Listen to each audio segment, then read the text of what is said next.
Hoy vamos a hablar un poco de este tema del diezmo y la ofrenda. La pregunta es, ¿será válido hoy? ¿Será que el diezmo y la ofrenda son válidos hoy? Y lo que vamos a hacer es una especie de estudio bíblico, pero no va a ser el estudio básico de la fe de Jesús. Va a ser un poco intermedio. No va a ser tan profundo, pero tampoco va a ser el estudio básico. Y la razón de esto es porque, no sé si sabían, pero el diezmo y la ofrenda es una forma de alabar a Dios. Tanto como orar, tanto como cantar, tanto como venir a la iglesia. Es una forma como nosotros adoramos a Dios y reconocemos que Dios es dueño de todo y que nosotros inclusive le pertenecemos. Y yo les puedo decir claramente que en la iglesia adventista, si todos diezmáramos y ofrendáramos como deberíamos, no tendríamos que hacer ni ventas ni nada, más bien fuéramos ricos. Y somos ricos, pero podríamos ser más ricos todavía. Si realmente todos nosotros cumpliéramos fielmente con la parte que nos corresponde, no habría necesidad de tantas cosas que a veces faltan en la iglesia y hay que hacer recolectas o ventas o lo que sea para alcanzar. Tendríamos suficiente para todo lo que se necesita. Así que hoy vamos a hablar un poco en relación con el diezmo y la ofrenda y cuál es el fundamento bíblico. Muchas personas dicen, y yo tal vez supongo que ustedes han escuchado esto en alguna ocasión, no, que el diezmo o la ofrenda era para el Antiguo Testamento, o eso lo abolió Jesús, o se clavó en la cruz, o era parte de la ley ceremonial, y no es necesario hacerlo ahora. O, por otro lado, dicen, ¿por qué voy a darle el diezmo a un pastor que es súper rico mientras uno está pasando por necesidad, por crisis? ¿O por qué voy a dar el diezmo en un lugar donde son corruptos y al final no hacen las cosas como deberían hacerlas? Así que hoy vamos a hablar un poco en relación con esto para que tengamos razones bíblicas sólidas del diezmo y la ofrenda. Así que voy a comenzar y en primer lugar vamos a ver si esto pasa. Ahí está, la historia de Abraham. Ustedes tal vez ya escucharon la historia de Abraham, ¿verdad? ¿Cuál Abraham? Hay un Abraham en la Biblia, ese se encuentra en Génesis capítulo 14, versículo 20. Así que vamos a buscarlo. Génesis 14, versículo 20.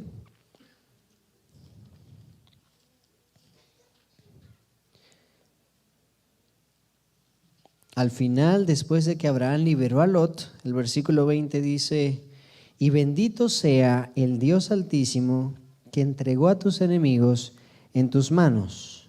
Y le dio a Abraham los diezmos de todo. Y Abraham se lo dio a Melquisedec. Melquisedec era un sacerdote que no venía de la tribu de Leví.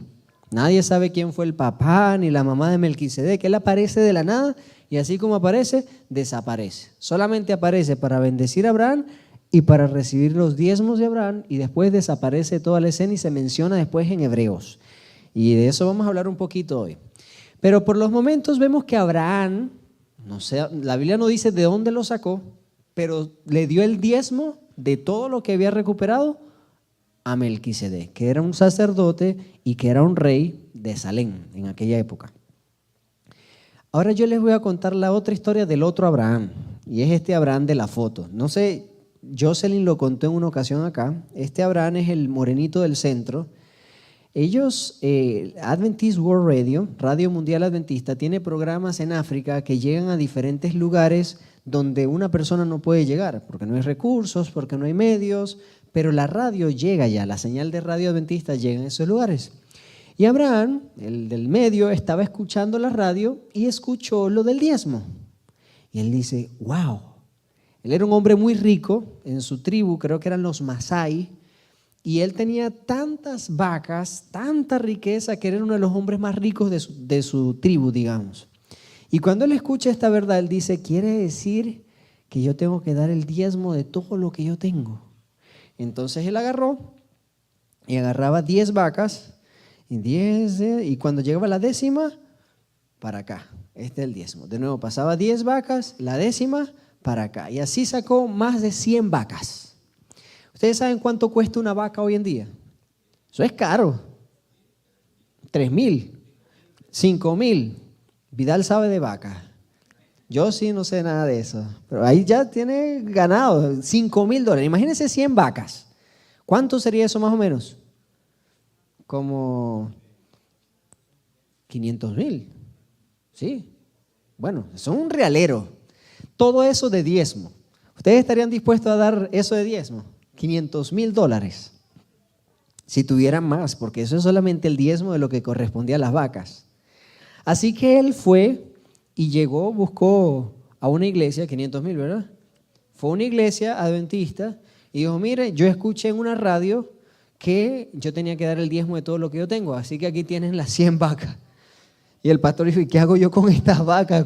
¿Dónde metemos estas vacas o qué hacemos? Pero bueno, hizo eso y con el paso del tiempo, las vacas con las que se quedó Abraham comenzaron a dar mellizos y trillizos. Esto fue algo increíble porque las vacas no hacen eso por lo general, y si una lo hace es un milagro. Pero todas las vacas comenzaron a dar mellizos o trillizos, de tal manera que así como hizo María en esta ocasión, que daban una monedita y les daba 3 de regreso, más o menos algo así hizo Dios con Abraham. Y los vecinos que al inicio dijeron, Abraham está loco, ¿cómo le va a dar tanto dinero a la iglesia o a Dios o lo que sea? Después vinieron y vieron que estaba dando trillizos y mellizos y comenzaron ellos mismos a decir, nosotros también queremos eso, así que vamos a llevarle nuestros diezmos también a Dios. Y entonces se fueron y a la iglesia llegaron también todos los vecinos de Abraham y llegaron con las vacas. Y la iglesia, bueno, ¿y qué vamos a hacer con todo este ganado? Porque esta gente ahora... ¿Y ustedes por qué traen esta vaca? No, porque vimos lo que Dios hizo con Abraham y queremos que haga lo mismo con nosotros. Y así pasó. Dios trabajó de una manera misteriosa y estas personas, las vacas también le dieron mellizo y trillizo a todas estas personas. Y ellos confirmaron en su propia experiencia la bendición del diezmar. No solamente eso, sino que a través de esa experiencia comenzaron a conocer más de Dios y en esa comunidad, como 70 personas hasta el momento de la historia, habían sido bautizadas y habían sido oficialmente miembros de la Iglesia Adventista del Séptimo Día. Así que ese es uno de los testimonios. Abajo yo coloqué la información de dónde lo pueden leer y hay un video inclusive donde está él hablando y dando su testimonio.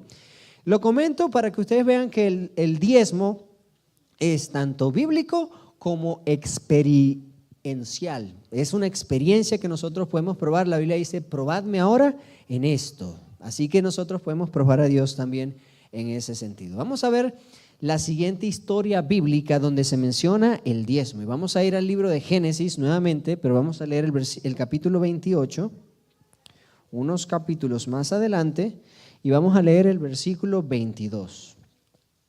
Génesis 28, 22. Jacob está pasando por una angustia, no sabe si Dios está con él o no está con él, y al final Dios se le aparece de una manera maravillosa y él puso su cabeza sobre una almohada que era una piedra y a pesar de lo difícil que estaba la situación, Dios estuvo allí con él, tanto que él termina diciendo, y esta piedra que he puesto por señal será casa de Dios y de todo lo que me des, el diezmo apartaré para ti. De todo lo que me des, el diezmo apartaré para ti. Así que aquí vemos que antes de que Dios diera la ley de Moisés ni existía en este momento. Muchos dicen, no, eso es para los judíos.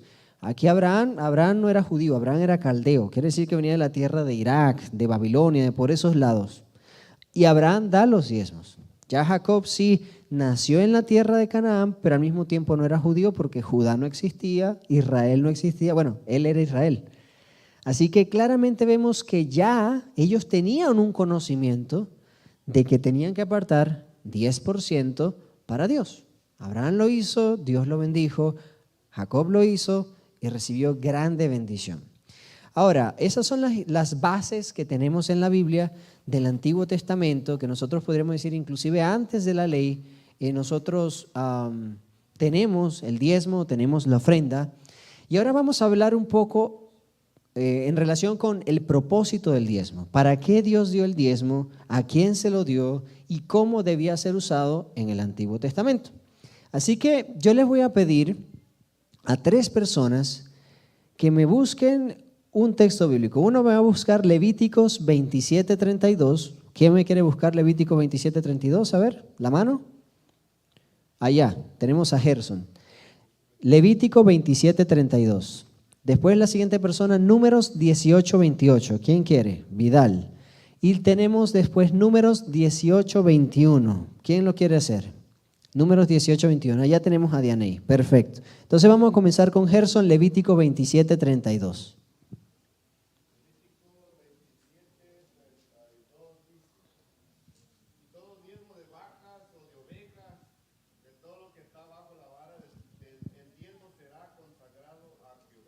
Muchas gracias. ¿Será consagrado a quién? Entonces, ¿para quién es el diezmo? ¿De quién es el diezmo? De Jehová. Así que cuando una persona le diga, no, que ese diezmo es para el pastor o para la iglesia, la Biblia dice que el diezmo es para Jehová. Y es de Jehová. Así que si es de Jehová, Jehová solamente decide qué se hace con ese dinero, porque ese dinero es de él.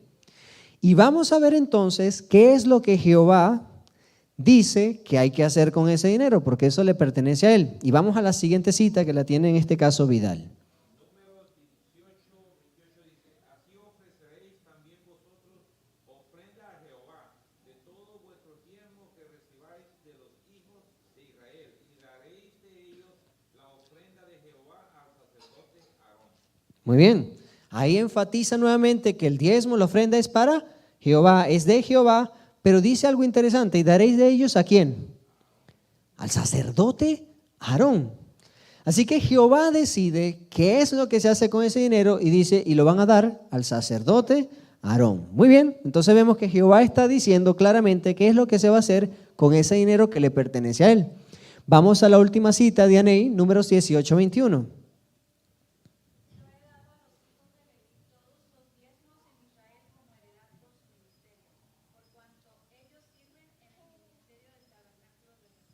Muchas gracias. Vieron que comienza diciendo, yo he dado. No es el pueblo que le ha dado los diezmos, sino Dios, Jehová. ¿Cómo funciona la cuestión? Nosotros venimos y le damos el diezmo a Dios y Dios se lo da a quien Él quiere dárselo. En este caso Él dice claramente a los levitas, los descendientes de la tribu de Leví, los que sirven en el tabernáculo, los que enseñan la ley, los que van por los pueblos, por las tribus enseñando la ley, y ayudan también en el tabernáculo, y los sacerdotes, o en este caso el único sacerdote que era el sumo sacerdote de Aarón, y los hijos de Aarón, que eran el linaje que estaba encargado de trabajar en el templo, específicamente en el templo. Así que tenemos claramente tres fundamentos bíblicos del Antiguo Testamento que nos hablan del propósito de Dios, del diezmo, y en otra ocasión la ofrenda. Tal vez vamos a ampliarlo un poco más, porque, y hago un paréntesis acá, yo no sé si ustedes sabían, pero la mayoría de las ocasiones en la Biblia, la ofrenda siempre es mayor que el diezmo. Aquí sí fue cómico lo que pasó, porque dieron un poquitito de ofrenda, y es lo que generalmente pasa. Vamos a dar aquí la limosna de lo que nos quedó de ofrenda. Pero realmente en la Biblia se da más de ofrenda que de diezmo. Y muchas veces nosotros entendemos en relación con la ofrenda, bueno, eso es opcional, eso es si quiero, lo opcional es la cantidad, pero la ofrenda no es opcional. Tanto que en Malaquías, capítulo 3, 8 al 10, dice que me habéis robado en los diezmos y ofrendas. ¿Qué quiere decir? Dios no está diciendo, ustedes deciden si me dan ofrenda o no. No, Dios lo que está diciendo es, los diezmos es 10%, el mismo nombre lo dice, y la ofrenda también me pertenece a mí. Pero en este caso no te voy a decir un porcentaje, tú decides cuánto dar, pero siempre tienes que dar. Así que, cerrando paréntesis, la ofrenda es un tema aparte, pero es importante que sepamos esto. No es algo opcional que Dios nos está dando, es algo que también Él quiere que nosotros le damos por agradecimiento, y de esa manera la cantidad refleja el agradecimiento que nosotros tenemos. Pero es algo que le pertenece a Dios, por eso Él dice, me estáis robando con las ofrendas, porque al final todo le pertenece a Él. Así que el propósito del diezmo, volviendo al tema entonces, es, número uno, para el Señor. Dios lo pide. ¿Por qué será que Dios pide dinero? ¿Será que Él le falta dinero? ¿Será que es necesario ayudarlo? Entonces, ¿por qué Él lo pide? Obediencia, muy bien. ¿Qué más? Para recordar. Ahora, yo me puedo acordar de que Dios es creador mío sin tener que darle dinero. Él es el dueño de todo, muy bien. Ay, ahí rascaste en una parte importante. ¿Saben que Dios hizo algo que nos golpea a todos en la parte donde más nos duele, que es la finanza? Y Él dice, así como bien dijeron ustedes, si yo soy el dueño de todo, si yo soy quien te doy todo, entonces demuéstralo. No solamente de palabra, decir tú me creaste, sino demuéstralo también con tus acciones, por un lado. Y por otro lado, yo no sé si ustedes se han puesto a pensar, ¿qué es más difícil? ¿Dar un diezmo de un poquito de dinero o de mucho dinero? Porque de poquito dinero uno viene con ay, no tengo casi, me falta mucho. Y si doy el diezmo me va a quedar sin nada. Entonces, es poquito diezmo, pero tenemos poquito dinero. Si tenemos mucho dinero, oye, pero todo esto para Dios, esto es como que es mucho. Entonces, de cualquier manera, duele. Porque el corazón humano es egoísta. Y Dios nos quiere salvar de nuestro propio egoísmo. Dios nos quiere ayudar a que entendamos que lo que tenemos y lo que somos es solamente gracias a Él. Así que cuando entendemos eso, decimos, Señor, tú eres mi Dios, tú eres mi dueño, esto es lo que tú pides y esto es lo que voy a hacer. Obediencia, entrega, reconocer que Dios, Dios es el Creador, que a Él le pertenece todo. Y yo no tengo problema con esto, más bien estoy muy agradecido por todo lo que tú has dado. De hecho, estoy agradecido que puedo dar diezmo y ofrenda, porque eso quiere decir que tú me has bendecido. Eso quiere decir que tú me has provisto para mantenerme en el día a día. Así que gracias, gracias por todo lo que me das. Ahí vemos claramente el propósito del diezmo. Ahora vamos a avanzar un poco más y en esta ocasión vamos a analizar un poco el tema de si es necesario seguir dándolo hoy. Porque muchas personas dirían, ok, esto está bien, está bíblico, pero eso es parte del antiguo pacto. Ahora no es necesario en el nuevo pacto. Así que vamos a ver 3 fundamentos bíblicos en el Nuevo Testamento que confirman lo que ya Dios mismo dijo en el Antiguo Testamento. Y para eso vamos a ir, yo les tengo aquí las citas, pero voy a pedir que la lean. Hebreos capítulo 7, 6, 13 y 17. ¿Quién quiere leer eso? Hebreos capítulo 7, versículos 6, 13 y 17. ¿Ve una mano? Ahí está, Neftalí. Después Mateo 23, 23, fue una de las que se leyeron en el juego. Mateo 23, 23, ¿quién lo quiere leer? Muy bien, tenemos a Hugo. Y por último, 1 Corintios 9, 13 y 14. ¿Quién se ofrece para leerlo? ¿Allá? Luceli. Listo, perfecto. 1 Corintios 9, 13 y 14. Entonces, vamos con Hebreos 7, 6, 13 y 17.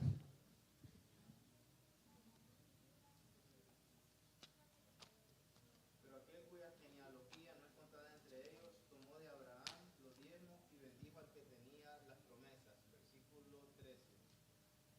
Y aquel de quien se dice esto es de otra tribu, de la cual nadie sirvió al altar. 17. Pues se da testimonio de él, tú eres sacerdote para siempre, según el orden de Melquisedec. Muchas gracias. Aquí yo quiero ilustrar algo importante. Número 1, esto es Nuevo Testamento. Número 2, está explicando cómo fue que Abraham, porque no sé si ustedes conocen la genealogía, pero Leví o los levitas que recibían el diezmo son descendientes directos de Abraham. Y Pablo lo que está argumentando acá es que Leví, los mismos levitas, dieron el diezmo en Abraham y se lo dieron a Melquisedec. Así que los mismos encargados de recibir el diezmo estaban dando el diezmo a Melquisedec, que era un sacerdote rey, según un orden que nadie conoce, porque él aparece en la escena y después se va. Y lo que dice Pablo aquí es que ahora el sumo sacerdote que tenemos en el cielo no es en la línea de los levitas, sino del orden de Melquisedec, que no se le conoce padre ni madre ni nada, pero está intercediendo por nosotros en el cielo, que es Jesús. Lo que significa que Melquisedec, de una u otra manera, es un simbolismo de Jesús. Y Jesús, en este momento, es nuestro sumo sacerdote. Así que lo que cambia no es que ahora se debe y no se debe. Lo que cambia es el sacerdocio, pero los principios se mantienen. Es lo mismo que con el tema de la ley. Muchos dicen, bueno, la ley cambió. No, lo que cambió fue el lugar de la ley. Antes estaba en tablas de piedra, ahora está en nuestros corazones, pero la ley se mantiene, el principio se mantiene. Lo mismo pasa con el diezmo. El diezmo se mantiene, lo que cambia es el sacerdocio. En un lugar era un sacerdocio levítico, ahora es un sacerdocio divino, real. Jesús es nuestro sacerdote. En un lugar es un sacerdocio que era con sacrificios de animales, en el otro sacerdocio es la sangre de Cristo que murió una vez y para siempre. Es básicamente lo que está mencionando Pablo en esta comparación. Así que, siendo así, eso no significa que Jesús cambió o que abolió, sino más bien todo lo contrario, que le dio un sentido totalmente diferente a los diezmos, porque ahora es directamente hacia Dios, que es el que nos dio todo. No es a un sacerdote que no nos los dio, sino directamente a Dios. Ahora, vamos a ver lo que Jesús mismo dijo cuando estuvo acá en la tierra. Mateo 23, y les voy a dar un contexto. Este es uno de los capítulos donde Jesús mismo llama hipócritas, raza de víboras, entre otros a los fariseos, porque ellos hacían cosas e imponían cargas a los mismos judíos que ellos no podían llevar a veces, o lo intentaban y estaban señalando todo el tiempo. Y en medio de toda esa declaración de Jesús, Él dice este versículo que es bien llamativo y que confirma lo que el Antiguo Testamento ya decía. ¿Quién es que va a leer el Mateo 23? Hugo, adelante, Hugo.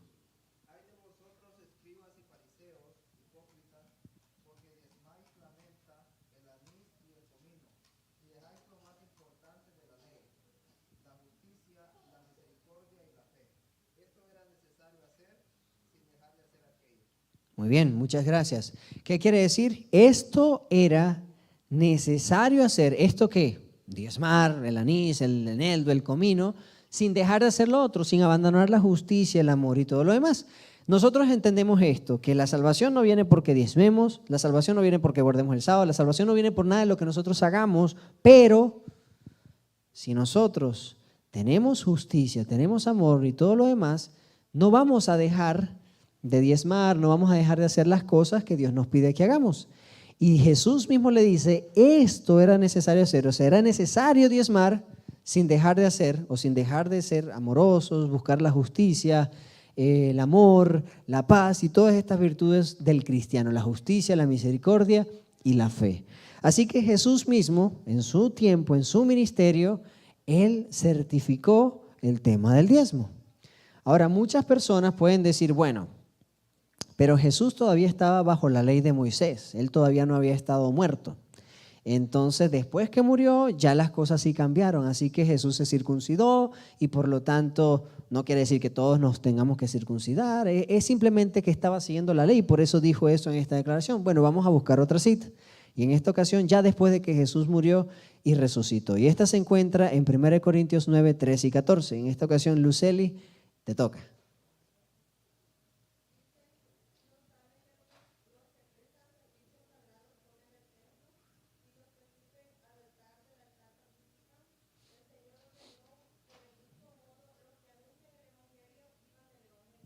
Muchas gracias. Y yo creo que esta es la cita más completa donde podríamos afirmar que hoy en día los sacerdotes modernos, digamos, son aquellos que viven y anuncian el Evangelio. Pablo mismo no era un sacerdote de acuerdo a los levitas o al orden de Melquisedec, pero Pablo mismo dice lo siguiente: ¿no saben que los que trabajan en el templo comen del templo y los que sirven del altar participan del altar? Posiblemente en este momento que Pablo está hablando todavía había templo y todavía hacían esas ceremonias vacías porque ya Jesús había cumplido todo eso, pero los judíos lo seguían haciendo. Y Pablo dice, ustedes saben que se lleva una ofrenda, se lleva un diezmo, lo que sea al templo, y los que trabajan allí comen de eso. Bueno, déjenme decirles algo.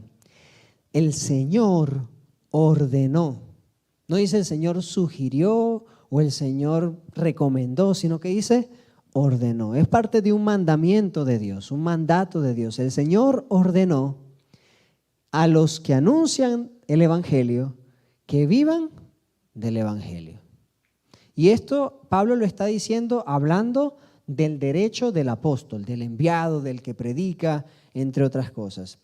Y lo interesante que Pablo hace acá es que él compara el ministerio sacerdotal del Antiguo Testamento con el ministerio apostólico en el Nuevo Testamento. Básicamente le está diciendo lo que antes eran los sacerdotes, ahora somos nosotros los que vivimos del Evangelio. Por lo tanto, como tal, la Iglesia Adventista del Séptimo Día entiende este principio bíblico en el sentido de que Dios, Jesús, en ningún lugar dice no es necesario ya dar más diezmo ni ofrenda. En ningún lugar en la Biblia ustedes van a encontrar que eso se abole o se quita.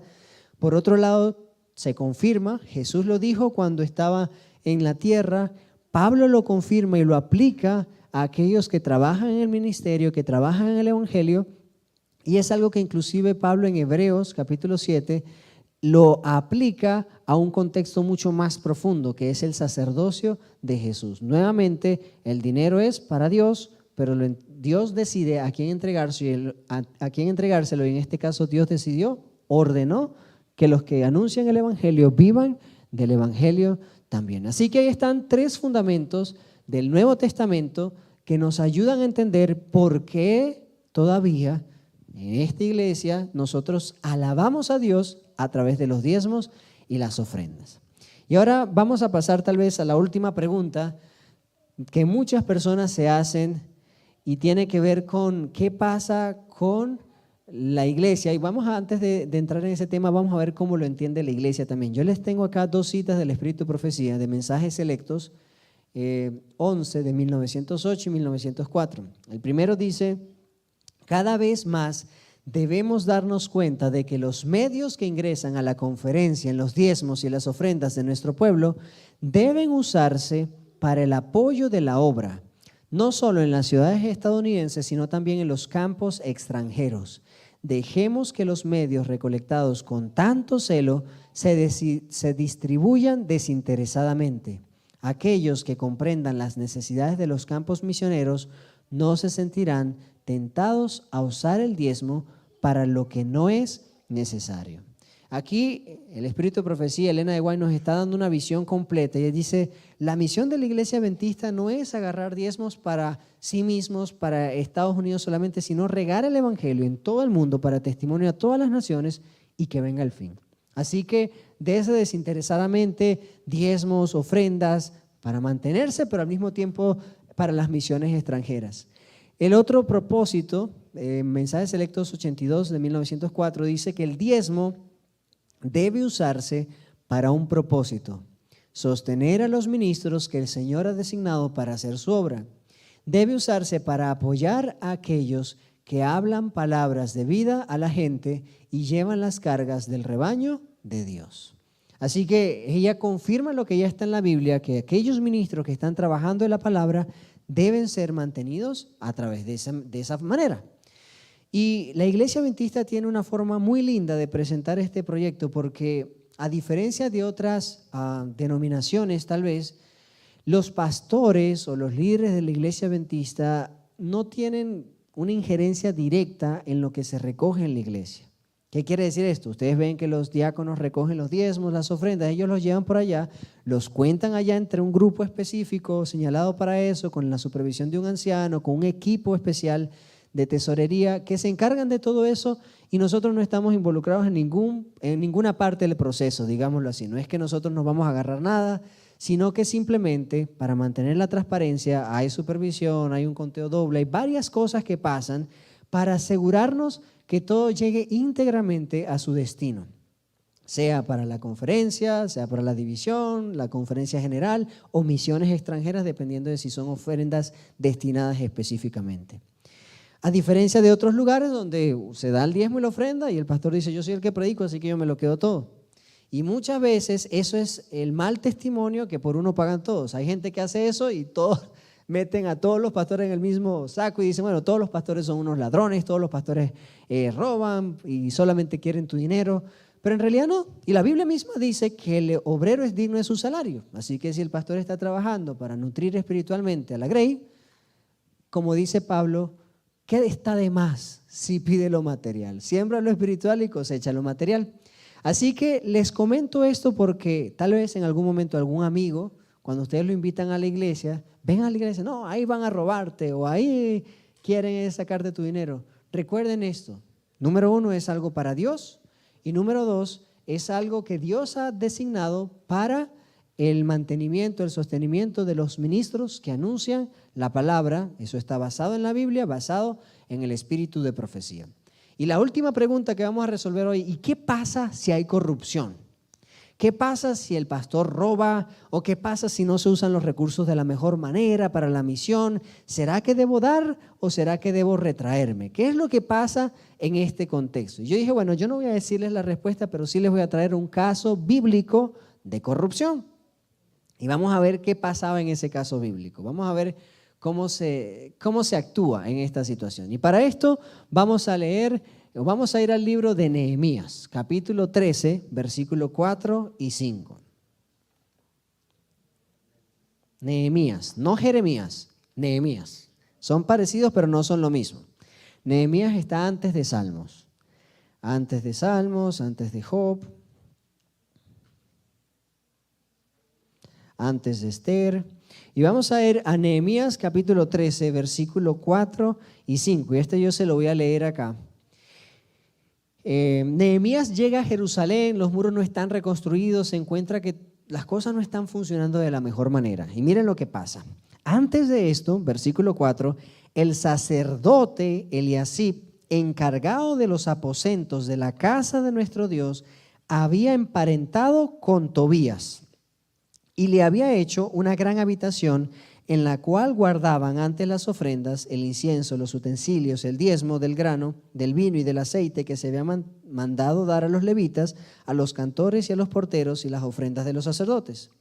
Pero cuando ocurrió esto, yo no estaba en Jerusalén, porque en el año 32 de Artajerjes, rey de Babilonia, había ido a donde el rey estaba, pero al cabo de algunos días pedí permiso al rey para volver a Jerusalén. El punto de lo que yo quiero mencionarles acá es como que si, por ejemplo, acá en la iglesia de Bel-Air, venga yo como pastor y diga, mira, yo quiero meter a alguien acá en la iglesia y agarramos el cuartito de tesorería y lo acomodamos y en vez de usarse para contar los diezmos y la ofrenda y todo lo demás, ponga yo a vivir a alguien allí. Eso no está asignado para eso, eso es casa de Dios, no se debe hacer eso, pero yo, porque yo soy el pastor, el líder, el sacerdote, vengo y lo hago. Y estaban en ese lugar, en ese contexto, el lugar donde se ponía el alfolí, digamos, donde se ponían los diezmos, las ofrendas, estaba habitado por un yerno del sacerdote, digamos, era un amigo, un familiar, había un cierto complot allí y él lo tenía allí. Y vamos a ver qué más pasa en ese sentido. Nehemías 13:10 sigue diciendo, encontré asimismo que las porciones para los levitas no les habían sido dadas y que los levitas y cantores que hacían el servicio habían huido cada uno a su heredad. Así que había falla por un lado del liderazgo, de los líderes que no estaban haciendo las cosas bien, y había falla por parte del pueblo. El pueblo no estaba dando los diezmos, no estaba dando las ofrendas, y entonces ¿qué va a hacer un sacerdote si no tiene fuente de recursos? Ellos dicen, bueno, vámonos a trabajar en las tierras, a producir algo, porque si no hay nada, aquí no hay pan, vamos a trabajar. Y dice la cita bíblica que ellos huyeron cada uno a sus tierras y dice huyeron cada uno a su heredad. ¿Qué quiere decir? Buscaron la manera de buscar un terrenito para ellos, algo para trabajar y mantenerse porque no había recursos en la casa de Dios. Y miren lo que dice el versículo 11, dice, entonces reprendí a los oficiales diciendo, ¿por qué está la casa de Dios abandonada? Después los reuní y los puse en sus puestos. Y dice reprendí, pero nosotros no sabemos qué fue lo que dijo, pero claramente Nehemías vio que había un problema de corrupción dentro de los oficiales del templo. Había algo que no se estaba haciendo bien y por eso los reprendió, los regañó para que las cosas se hicieran de la manera correcta. Así que Nehemías lidió con los líderes que estaban haciendo las cosas mal y al mismo tiempo en el versículo 13 dice, luego puse por mayordomos de ellos a sacerdotes Selemías y a Sadoc y a los levitas, a Pedaías, y al servicio de ellos a Hanán, hijo de Zacur, hijo de Matanías, pues eran tenidos por fieles. Ellos se encargarían de repartir las porciones a sus hermanos. ¿Y vieron lo que hizo aquí Nehemías? Nehemías dijo, vamos a sacar a estos que están aquí medio corruptos, haciendo las cosas incorrectas, y vamos a poner personas que son tenidos por fieles. Personas de buen nombre, de buena reputación, porque ellos se van a encargar de distribuir todas las cosas de la mejor manera. Y después de eso, nosotros vamos a ver más adelante, en el mismo capítulo 13, que Nehemías se molestó también con el pueblo y le mandó a que ellos mismos dieran los diezmos y las ofrendas. Y yo no sé si ustedes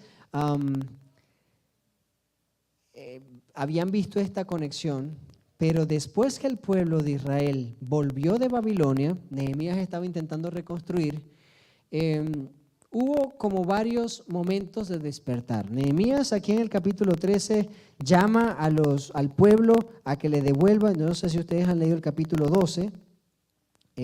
Vamos a ver el versículo.